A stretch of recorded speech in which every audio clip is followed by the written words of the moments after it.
이제 오늘 본문의 말씀은 예루살렘에 임한 박해를 피하여 나간 사람들이 어떠한 일을 하는지, 또 어떤 역사가 그 사람들을 통해서 펼쳐지는지 이제 기록이 되어 있습니다. 특별히 빌립이라고 하는 사람이 사마리아 땅에 가서 이제 복음을 전했더니 그 사람들에게 놀라운 치유의 역사와 기적들이 일어나고, 무엇보다도 예수님을 그들이 영접한다고 그러고 예수님의 이름으로 세례까지도 다 받는 역사가 일어났습니다. 이게 놀라운 역사죠.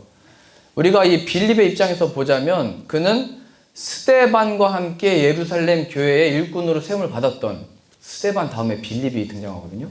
7 일꾼 중에 한 명이었습니다. 그리고 박해가 임했을 때 12 사도 외에는 모든 성도들이 다 흩어졌다고 했는데, 그때 이 일꾼들도 스데반은 순교를 당한 것이고요, 빌립과 이 함께했던 사람들도 다 흩어지게 된 것입니다. 어찌 보면 이 빌립은 예루살렘 교회 파송을 멋있게 받아가지고 이제 사마리아로 가서 하나님의 복음을 전해라, 이렇게 파송을 받아서 임명을 받아서 멋지게 등장해서 복음을 전하고 이런 역사가 일어나는 것이 아니라, 도망하는 자로 박해를 피하여 어찌 보면 살기 위해서 나간 그 자리에서 그 모습이 어찌 보면 볼품 없어 보이는 모습으로 갔는데, 하나님의 영이 그에게 함께 하시니까 사마리아 땅에 가서 놀라운 역사가 일어나더라, 이것을 보여주게 되는 것입니다. 우리가 지난번에도 한번 보셨듯이 요셉도 팔려가는 자의 모습이었죠. 형들의 시기를 받아서 종의 값으로 팔려서 애굽으로 내려갔습니다. 그의 모습이 좋아 보이지 않았습니다. 종의 모습이었고 오해를 받아서 감옥에 갇히는 죄수의 모양이었습니다. 근데 그런 자가 구원자로서 애굽을 살리고 그의 온 야곱과 가족들을 살리는 일에 복되게 쓰임을 받았죠. 사도 바울도 나 로마 너무 가고 싶다, 가서 복음 전하고 싶다, 가지 못해서 러브레터처럼 로마서를 쓴 겁니다. 로마에 있는 성도들에게 신앙이란 이것이다, 믿음이란 이것이다, 이 믿음 위에 굳건히 세워져 나가라 하면서 편지를 먼저 썼고, 정말로 그가 로마를 갈 수 있는 날에 어떤 모습으로 가게 됐냐면 죄수의 모양으로 끌려가듯이 군사들과 함께 끌려서 로마까지 가게 되는 것입니다. 물론 나는 시저에게 재판받기 위한다, 이렇게 얘기해서 끌려간 모습이지만, 예루살렘 교회 파송을 받거나 그가 있었던 안디교회에 무슨 파송을 받아서 로마로 가서 복음을 담대하게 전한 것이 아니라, 끌려가는 자의 모습, 약한 자의 모습, 볼품 없어 보이는 모습으로 갔으나 그곳에서 바울이 고백하잖아요. 나는 자족하는 일체의 비결을 배웠고, 높아질 수도 있고 낮아질 수도 있고 부할 수도 있고 가난할 수도 있는 일체의 비결을 배웠다. 내게 능력 주시는 자 안에서 내가 모든 것을 할 수 있다 얘기하면서, 내 육신은 비록 이 감옥에 가택연금을 받고 있으나, 재판이 나를 기다리고 있으나 예수님의 이름이 이러한 모습들 속에서 증거되고 전파되어지고 있으니 나는 기쁘다, 이런 고백을 하고 있는 것입니다. 내 모습은 재판을 기다리고 있는 모습이요, 갇혀있는 모습이나 어떤 사람은 이런 모습을 보면서 나도 열심으로 복음을 전해야겠다 하는 사람이 생기고, 어떤 사람들은 바울이 왜 저런 모습이 됐냐, 신앙과 믿음이 별로여서 그런 거 아니냐, 또 예수님을 믿다가 저렇게 된 거 아니냐, 그 예수님이 누구시냐가 좋은 마음이든 싫어하는 마음이든 예수님의 이름이 이렇게 증거되고 있으니 나의 이 메인바 기쁘고 하나님이 영광 받으시는 순간인 줄로 안다. 그러니까 우리가 하나님께 쓰임받고 싶은 모양과 모습 있죠. 1등하고 잘되고 성공해서 멋지게 하나님은 살아계십니다, 이렇게 외치고 싶지만, 하나님께 쓰임받았던 사람들은 실패한 것 같고 도망하는 자와 같고 형들의 시기를 받아서 팔려가는 자 같고 종과 같고 이런 아무것도 없는 자와 같이 재판을 받으러 가는 자의 모습으로 갔으나, 하나님이 함께 계시니까 그 사람들을 통해서 역사가 나타나더라, 이것을 보여주죠. 그러니 우리들에게 좌절하지 말라 얘기하는 것입니다. 때로는 우리도 살기 위해서 이 동네로 갈까 저 동네로 갈까 여기서 살까 이거를 할까 피하는 자와 같이 살았어도 괜찮대요. 하나님이 이제 함께 계시면, 나를 사용하시면 빌립과 같이 사용하실 줄로 믿습니다. 하나님이 내가 요셉과 같이 팔려간 자 같으나 하나님이 함께 계시면 나를 귀하게 들어 쓰셔서 하나님이 영광 받을게 쓰임받는 자가 될 줄로 믿습니다. 내가 바울과 같이 늘 살해 위협을 당하여 또 로마에 끌려가는 자와 같이 갔으나 거기서 주의 복음이 전하는 일에 쓰임받았던 것처럼 내 처지와 상황을 보지 말고 하나님이 나와 함께 계시는가, 그 하나님이 함께 계시면 못하실 일이 없습니다. 내 처지와 상황으로 보면 할 수 없으나 하나님은 하실 수 있습니다. 이런 신앙의 고백으로 나아가면 하나님이 능히 우리를 복되게 쓰실 줄로 믿습니다. 그래서 오늘 이 빌립은 떳떳하게 내가 뭐 파송을 받아서 권위를 가지고 왔다 이렇게 한 것이 아니라 가서 예수님의 이름으로 연약한 것들을 고치고 나음을 주고 자유를 주고, 그러니까 이 사마리아 성에 있던 사람들이 나도 예수님 믿겠다, 그 예수님이 최고다 이렇게 했던 거죠. 그런데 이 사람들이 예수님의 이름으로 세례를 받았는데 오늘 본문 표현해 보면은 이렇게 기록되어 있습니다.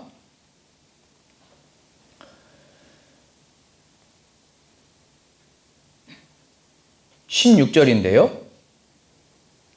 이는 아직 한 사람에게도 성령 내리신 일이 없고 오직 주 예수의 이름으로 세례만 받을 뿐이더라.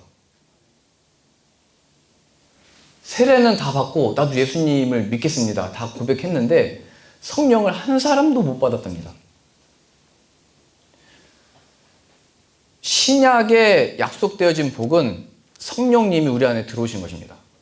이게 구약과 신약의 가장 큰 차이점이거든요. 구약은 성령 하나님이 하나님의 영, 거룩하신 영으로 나타나시고 역사하시고 먼저 가서 일하시고 무슨 기적을 나타내시는 그런 하나님이셨다면, 신약에서는 이 우리 밖에 존재했던 하나님의 거룩하신 영이 우리 안에 들어와 버린 겁니다. 그럼 신약에서 예수님의 이름으로 세례도 받았으면 그 성령님이 임해야 되는데 성령님이 들어오시질 않은 거예요.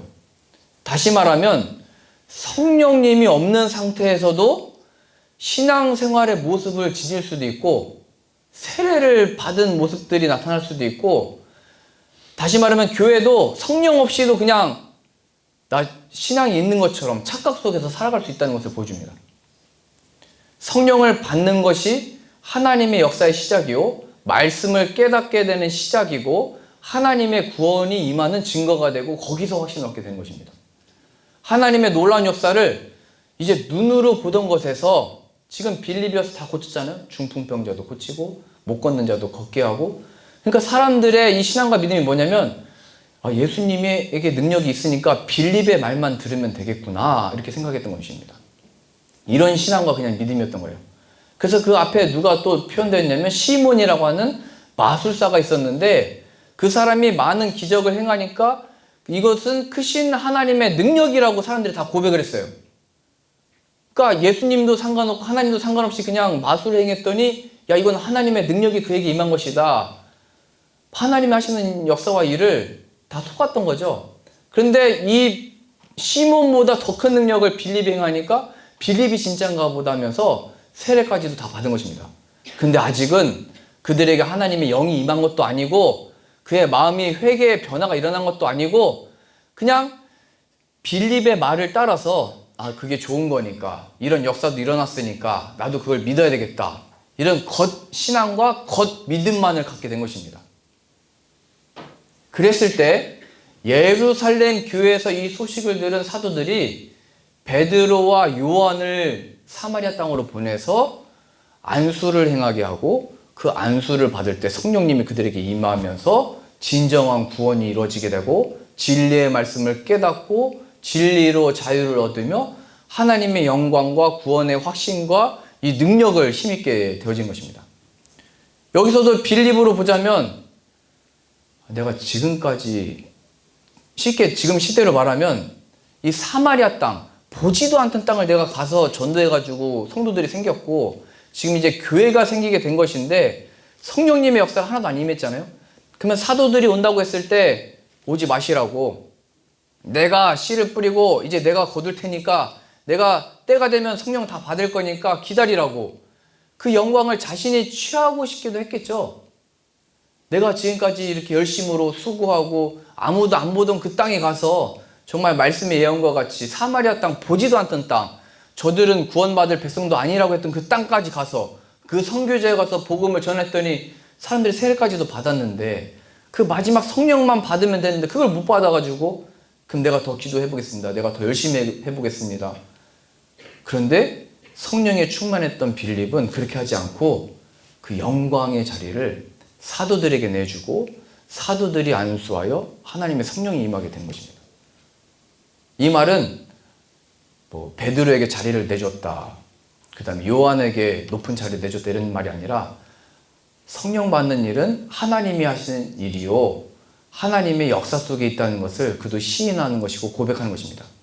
나를 사마리아 땅으로 보낸 이도 하나님이고 여기서 사역하게 하신 이도 하나님이고 열매 맺게 하시는 이도 하나님이시니까 하나님의 뜻대로 하여 주옵소서 하면서 빌립 자기 자신은 뒤로 물러난 것이고 사도들에게 자리를 내주어 하나님이 역사하시도록 기도해 주십시오 이렇게 구했던 것이죠.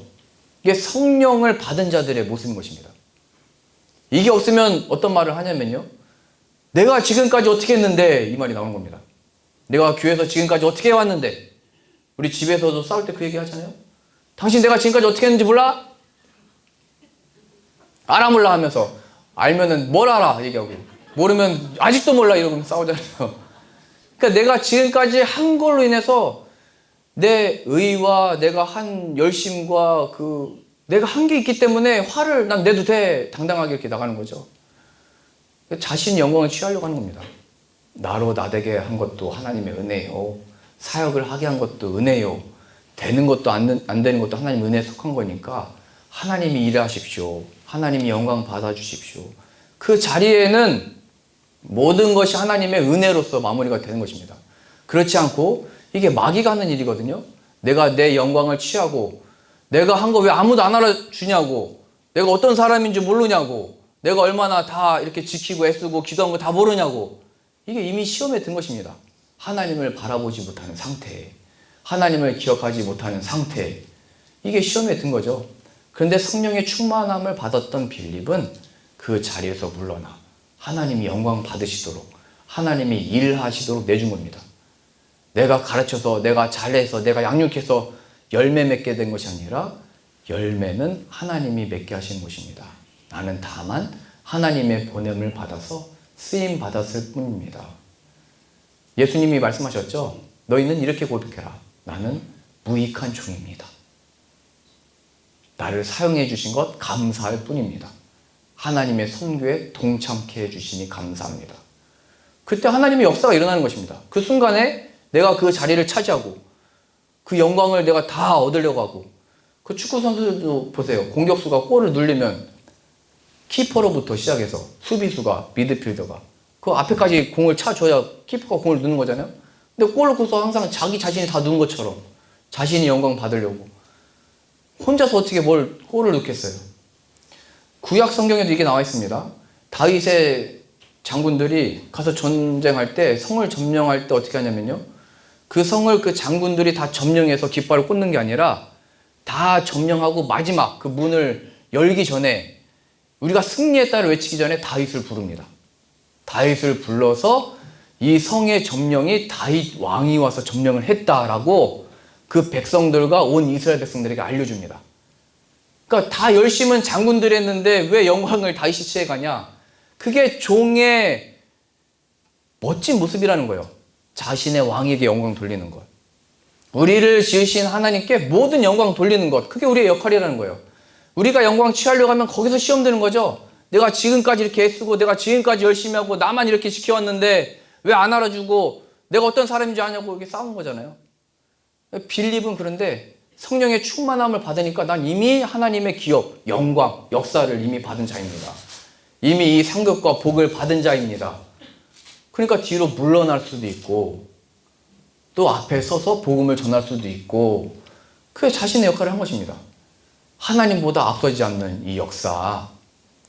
그러니 우리들도 이 신앙생활과 가정에서도 늘 이렇게 기도해야 되는 것입니다. 우리 가정의 주인 예수님이 되어 주옵소서. 내가 이 짝을 맞는 것도 하나님의 은혜였고 함께 지낼 수 있는 것도 하나님의 은혜였고 여기까지 인도하신 이도 하나님이시고 앞으로의 이 가정의 화평도 주님께만 있습니다.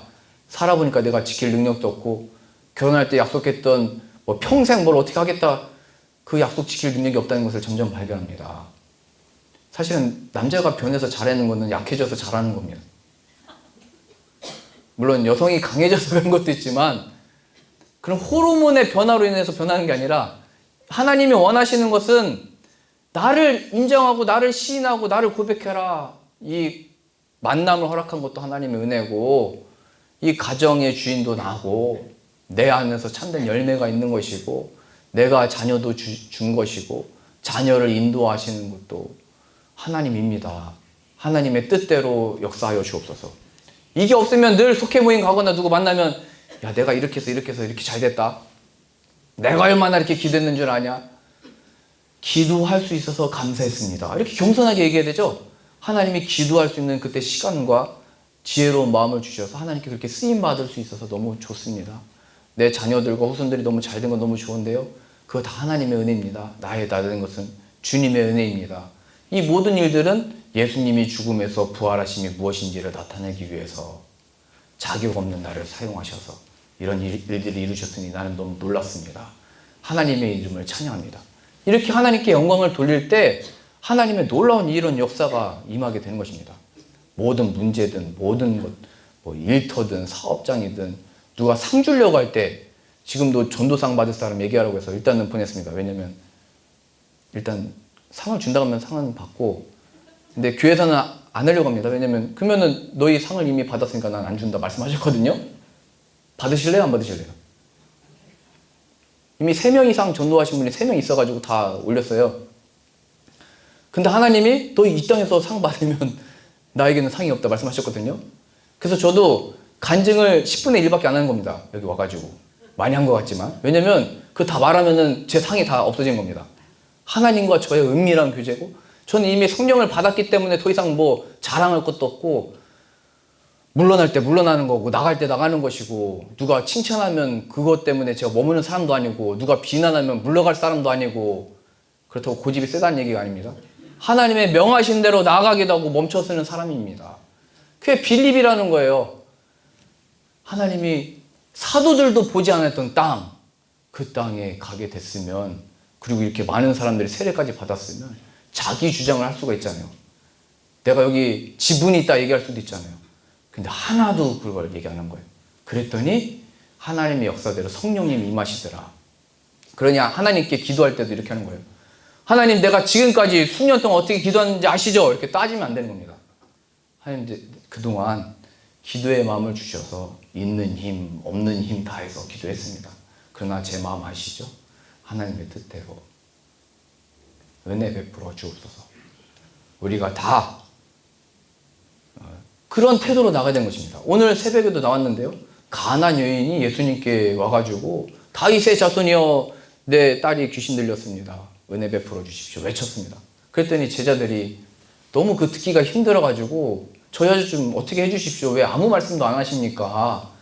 그랬더니 예수님이 뭐라고 말씀하셨냐면요. 나는 유대인들의 구원을 위해서 혼자다. 이런 말씀하십니다. 이 여자가 들을 때 상처가 되겠죠? 다윗의 자손이요, 메시아요, 구원자요 이렇게 얘기하면서 왔으면 말씀이라도 좀 들어보고 좀 이렇게 기도도 해주시고 이래야 되는데 너는 구원과 상관없는 여자다. 그랬더니 또 여자가 주여 은혜를 베풀어 주옵소서 긍휼히 여겨 주옵소서 그랬더니 이런 말을 해서 죄송하지만 예수님이 이렇게 말씀하셨기 때문에 말합니다. 주인이 그 음식을 개에게 주지 않는다. 이런 말씀까지 하십니다. 왜냐하면 이방 사람들을 유대인들은 그렇게 표현을 했거든요. 하나님의 저주가 임하고 멸망을 당할 사람들.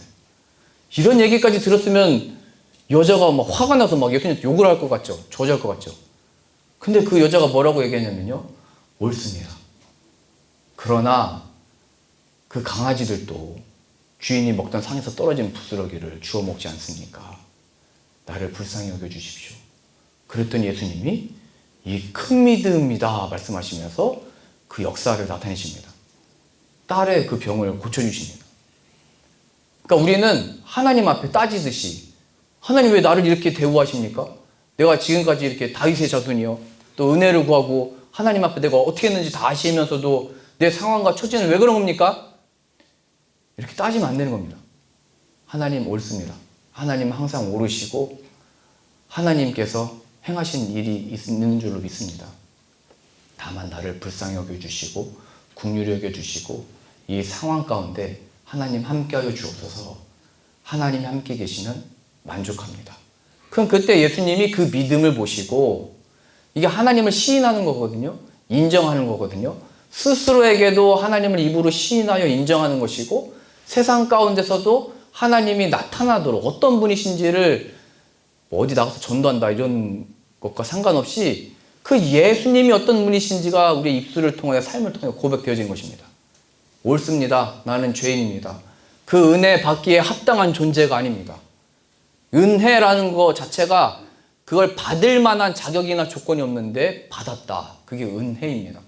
이미 사형의 선고가 주어졌는데 죄사함의 은혜를 받게 됐다. 이미 보시지 않아도 되는데 찾아오시고 말씀하시고 구원해 주신다. 은혜입니다. 은혜. 그러니 은혜를 베풀어 주십시오. 하나님이 지금까지 나를 어떻게 대우하시고 행하셨는지 그 하나님의 뜻대로 다 인도하신 겁니다.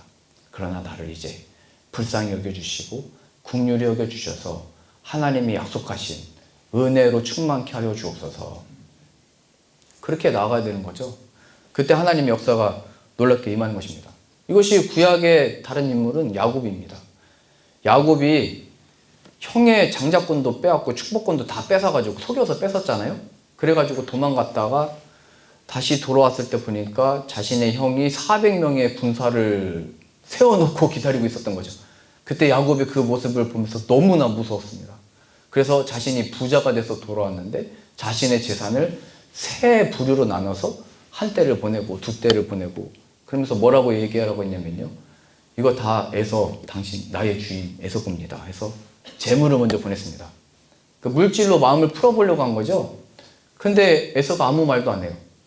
내 가족도 보내고 재물도 보냈는데. 그러니까 세 부류로 재산을 나눠서 보냈다는 얘기는 세 번째 것까지도 보냈는데 꿈쩍도 안 했는데 난 도망가겠다 이겁니다. 그러니까 머리가 잘 돌아가는 사람이고 자기 살기 위해서 가족이든 뭐든 아무것도 없는 사람인 겁니다. 야곱. 나쁜 사람인데요. 끝까지. 그랬다가 마지막 이제 재산 좀 남겨놓고 가족들 남겨놓고 야복 강가에서 천사와 씨름을 하잖아요. 더 이상 재산이고 뭐고 필요 없고 이제 하나님과 독대하면서 씨름하는 그 순간입니다.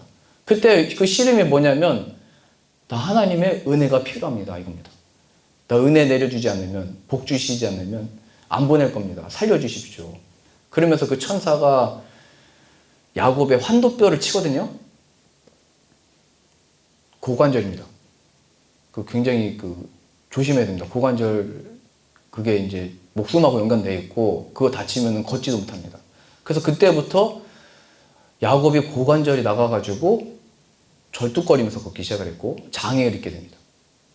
그래서 그동안 고집부리고 자기 머리 믿고 따라갔던 것들 인하여 하나님이 치시고 새 이름을 주십니다. 이스라엘. 더 이상 너를 야곱이라 하지 않고 속이는 자의 뜻이거든요. 이름의 뜻이. 신약식으로 말하면 죄인입니다. 더 이상 너를 죄인이라고 하지 않고 이스라엘이라고 하겠다. 나의 구원의 약속을 받은 민족이라고 내가 부르겠다. 이스라엘. 그 이스라엘이 된 것입니다. 그때까지 야곱이 뭘 한 거냐면 천사 씨름하면서 은혜 베풀어 주시지 않으면 보내지 않을 겁니다. 나를 보내라. 이제 네 마음대로 해라 이런 겁니다. 하나님도. 이제 네 머리로 해라. 네 재산으로 해라. 네 힘을 해봐라. 난 널 포기했다. 안 됩니다. 은혜를 주십시오. 그게 천사의 씨름이거든요. 거기에서 신약식으로 말하면 예수님이 필요합니다. 그 은혜 구하니까 그 영광을 받게 되고 그가 믿음이 생겨서 이제 자신의 재산과 가족을 뒤로 물러내고 자신이 그 가족들 사이를 다 헤집어서 앞으로 맨 앞에 나가서 에서를 만났더니 에서가 그를 안으며 포옹하고 입맞춤을 하는 것입니다. 하나님과 그렇게 만나고 은혜를 구하니까 에서의 그 원수된 마음도 다 풀어놓으시고 하나님이 다 준비하신 은혜와 도움이 있더라. 이걸 보여주는 거잖아요. 그러니까 우리들에게 주어진 이 상황, 이 문제를 어떻게 해결하지? 내가 그동안 못되게 살아가고 나쁘게 살아갔는데 어떻게 이런 역사가 일어날 수 있습니까? 은혜를 구해라. 그러면 하나님이 우리가 알지 못하는 방식과 뜻대로 그 역사를 이뤄나갈 것이다. 이 야곱이 또 어떤 사람이었냐면요. 처음 하나님이 약속의 말씀을 주셨을 때, 그러면 하나님, 당신이 정말 이 형을 피해서 다녀오는데 좋은 아내도 구해오고 다시 들어왔을 때 에서와 화해하게 된다면 당신에게 11조도 드리고 당신은 나의 하나님이 될 것입니다 라고 조건부로 신앙과 믿음이 출발했던 사람입니다. 하나님이 먼저 이렇게 해주시면 내가 그것을 보고 하나님을 믿겠습니다 이렇게 얘기한 겁니다. 그런데 그 에서가 그런 역사가 기적이 펼쳐지기 전에 이미 은혜가 필요합니다. 은혜 내려주십시오. 그 은혜를 받고 믿음으로 담대함으로 나아갔더니 그 놀라운 역사가 펼쳐지게 된 것입니다. 그러니 우리가 믿음으로 은혜 구해서 나갈 때는 나가야 되고 뒤로 물러나라 할 때는 물러나야 되겠죠. 오늘 한 인물이 더 나오게 되는데요. 그 사람이 누구냐면 그 시몬이라고 하는 마술사입니다. 시몬은 자신보다 큰 능력을 이 빌립이 나타내니까 그의 말을 따랐습니다. 그러다가 사도들이 와서 안수할 때 성령님을 받는 역사가 일어나는 걸 보고 저 성령님을 받은다면 나도 저런 역사가 나타나는구나 하면서 자신의 재산과 돈을 사도들에게 주면서 나에게도 그 성령이 임하는 역사가 나에게 임하게 해주십시오. 그랬더니 그러니까 돈으로 그 능력을 살려고 한 거죠. 성령 받는 역사를, 성령이 임하도록 하는 역사를. 그랬더니 사도들이 얘기한 것입니다. 너는 이 은과 함께 망할지어다. 내 마음이 바르지 못하고 악하다. 그러나 이제 예수님의 이름으로 세례를 받았으니까 혹여나 구해라. 하나님께 은혜를 구해봐라. 이렇게 이제 권면을 하죠. 그랬더니 그도 나를 위해서 기도해 주십시오 하면서 이게 돈으로 되는 것이 아니구나 깨닫게 된 겁니다. 돈으로 한다는 것은 우리의 능력으로, 내 능력으로 해보려고 하는 거죠. 야곱이 머리를 써서 재물로 그 에서의 마음을 풀어보려고 했던 것처럼 인간적인 방법으로 해보려고 했던 것입니다. 그런데 하나님의 능력은 재산이나 능력이나 내 힘과 지위로서 하시는 분이 아니라 하나님의 역사와 능력과 은혜로서 하는 것이다. 이걸 나타내 보이는 겁니다. 빌립이 돈으로 안 되는 거구나 깨달았던 것처럼 우리들도 내가 능력으로, 내가 시간을 공들여서 내 모든 것을 바쳐서 이렇게 되는 것이 아니라 헌금이나 물질 드리는 것은 감사하는 마음으로 다 주님 겁니다 하고 주님께 드리면 의미가 있지만 내가 이제 뭔가를 하기 위해서 돈으로 뭘 바꿀 수 있는 것은 없습니다. 돈으로 하나님의 마음을 살 수도 없습니다. 이것은 값없는 하나님의 은혜요 역사인 줄로 믿습니다. 오늘 말씀에 이 역사, 이 약속 우리들에게 약속하셨습니다. 우리 한 구절 같이 찾아보겠습니다.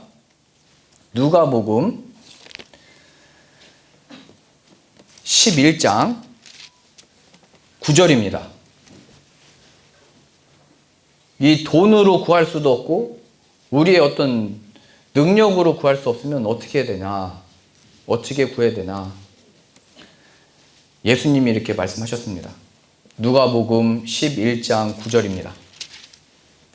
내가 또 너희에게 이르노니 구하라 그러면 너희에게 주실 것이요 찾으라 그러면 찾아낼 것이요 문을 두드리라 그러면 너희에게 열릴 것이니 구하는 이마다 받을 것이요 찾는 이는 찾아낼 것이요 두드리는 이에게는 열릴 것이니라. 너희 중에 아버지 된 자로서 누가 아들이 생선을 달라 하는데 생선 대신에 뱀을 주며 알을 달라 하는데 전갈을 주겠느냐. 너희가 악할지라도 좋은 것을 자식에게 줄 알거든 하물며 너희 하늘 아버지께서 구하는 자에게 성령을 주시지 않겠느냐 하시니라. 예수님이 약속하셨으니까 구하면 반드시 주실 것입니다. 그러니까 헛된 것 구하지 말고 다른 것으로 어떻게 하나님을 만족시켜서 복을 받으려고 하지 말고 이 약속받은 성령을 구하시면 그 성령님이 우리에게 임하셔서 말씀도 깨닫게 하시고 나아갈 방향도 보여주시고 입술에 권세도 주시고 하나님의 모든 능력을 행할 역사도 다 행하도록 역사하시는 것입니다. 그래서 구하라고 한 것입니다. 구하는 것은 내 능력이 아닙니다. 우리의 힘으로 할 수 있는 것이 아닙니다. 하나님의 은혜로 되는 것입니다. 이것이 구하는 것입니다.